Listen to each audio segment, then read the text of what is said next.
ভারতের বেঙ্গালুরু শহর কাঁপিয়ে দিয়েছে এক ভয়াবহ রোড রেজের ঘটনা।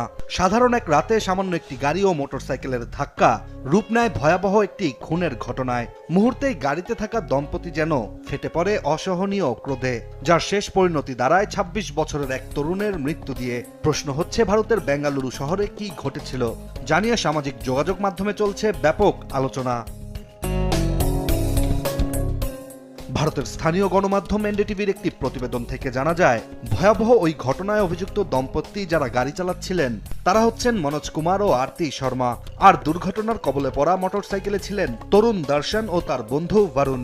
মূলত রাস্তায় যাত্রাকালীন সময়ে মোটরসাইকেলের হালকা ধাক্কা লাগে মনোজ ও আরতির গাড়িতে, যার ফলে একটি আয়না ভেঙে যায়। আর সামান্য সেই ঘটনায় অতিরিক্ত ক্ষেপে ওঠেন মনোজ ও আরতি দম্পতি। এরপর যা ঘটে তা যেন কোনো থ্রিলার সিনেমাকেও হার মানাবে। পুলিশি তদন্তে বেরিয়ে আসে চাঞ্চল্যকর তথ্য। প্রথমে মোটরসাইকেল পড়ে যাওয়ার ঘটনাটিকে সাধারণ দুর্ঘটনা বলে দায়ের করা হলেও সিসিটিভি ফুটেজ পর্যবেক্ষণ করে দেখা যায় প্রকৃত ঘটনা। গাড়ির আয়না ভাঙার জন্য অতিরিক্ত রাগে ওই দম্পতি মোটরসাইকেলে থাকা দুই যুবককে প্রায় ২ কিলোমিটার ধরে তাড়া করেন। প্রথমে একবার ধাক্কা দেওয়ার চেষ্টা ব্যর্থ হওয়ার পর তারা গাড়ি ঘুরিয়ে আবারও ধাক্কা মারার উদ্দেশ্যে এগোতে থাকেন। এরপর মুহূর্তেই বিকট শব্দ, উড়ে যায় মোটরসাইকেল আর রাস্তায় লুটিয়ে পড়েন বাইকে থাকা দুই তরুণ। গুরুতর আহত অবস্থায় তাদের হাসপাতালে নিয়ে যাওয়া হলেও একজনকে বাঁচানো সম্ভব হয়নি। এদিকে তদন্তে উঠে আসে আরো ভয়ঙ্কর তথ্য।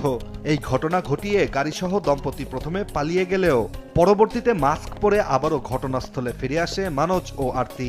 এ সময় তারা গাড়ির ভাঙা অংশ সংগ্রহ করে দুর্ঘটনার প্রমাণ নষ্ট করার চেষ্টা করেছিলেন বলে জানায় স্থানীয় পুলিশ।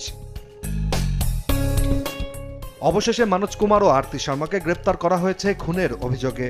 আর এই ঘটনার পর ভারত জুড়ে এখন একটাই প্রশ্ন, একটি সাধারণ আয়না ভাঙার প্রতিশোধ কি কারো প্রাণ হতে পারে?